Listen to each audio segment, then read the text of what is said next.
update bulanan untuk sektor batubara, dan mungkin ekspektasinya terkait dengan nanti di 4Q 2024 terkait dengan data industrinya, dan kemudian apa yang masih menjadi topik kita di tahun ini. Oke, bisa kita mulai.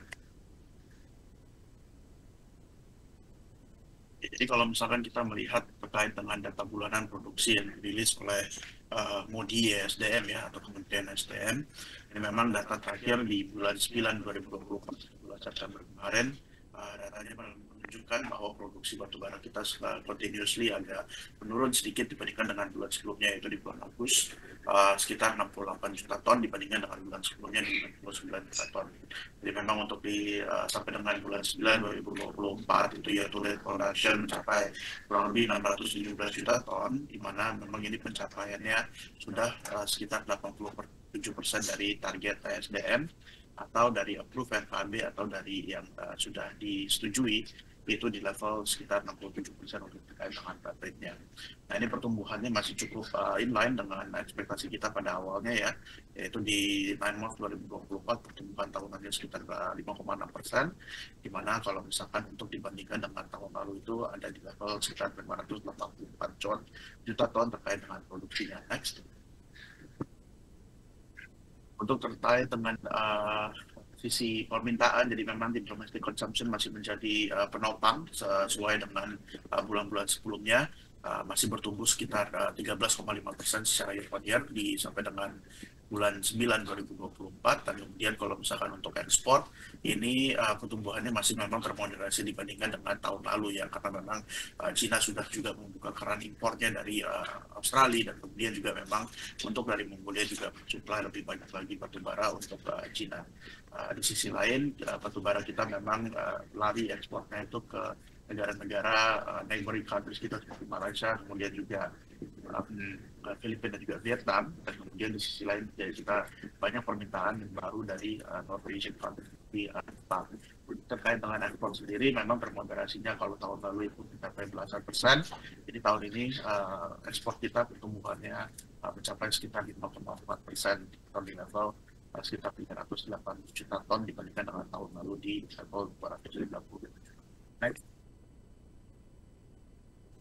Ya, untuk kedepannya kita ekspektasikan di 4Q 2024 ini akan sedikit termoderasi ya untuk terkait dengan produksi batubara, dan kemudian juga di sisi demand side-nya ini memang kita ekspektasinya di 4Q 2024 itu ada penurunan secara Q-on-Q sekitar 5%, di mana kita untuk overall di tahun ini 2024 itu masih kita pertahankan untuk target produksi kita di level sekitar 780 sampai dengan 830 juta ton, di mana ini levelnya untuk pertumbuhannya masih di 1,5 sampai dengan 7,4%. Makanya kemudian di level yang 1,5 dan sampai dengan 7,4% pertumbuhannya ini, kita masih bilang bahwa so far ekspektasi kita terhadap produksi di 2024 ini masih remain relatively in line.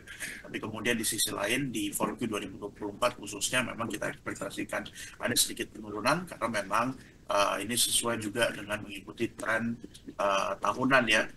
Memang kalau misalkan dibandingkan dengan 4Q biasanya setiap tahunnya ini lebih rendah dibandingkan 3Q, dan itu juga diikuti oleh tren curah hujan bulanan yang memang juga seharusnya di bulan-bulan Q4 itu lebih tinggi dibandingkan dengan bulan di Q. Next. Untuk terkait dengan harga, jadi memang sampai dengan 9 months 2024 itu levelnya ada di sekitar $135 per ton. Jadi memang ini masih juga relatively inline dengan kita punya angka ya, khususnya untuk di Q 2024 memang secara average itu ada di level 140.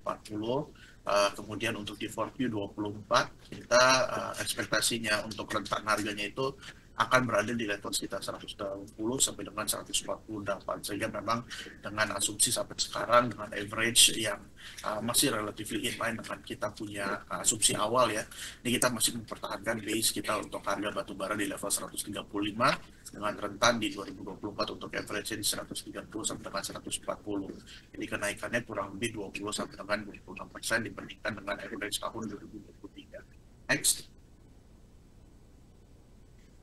Untuk dari sahamnya, pilihan sahamnya sendiri kita masih remain favor untuk Adaro dengan TP kita terakhir di level 3.650 dan rekomendasi hold karena memang juga saham Adaro juga sudah cukup price inginnya ya menurut kita di level sekarang.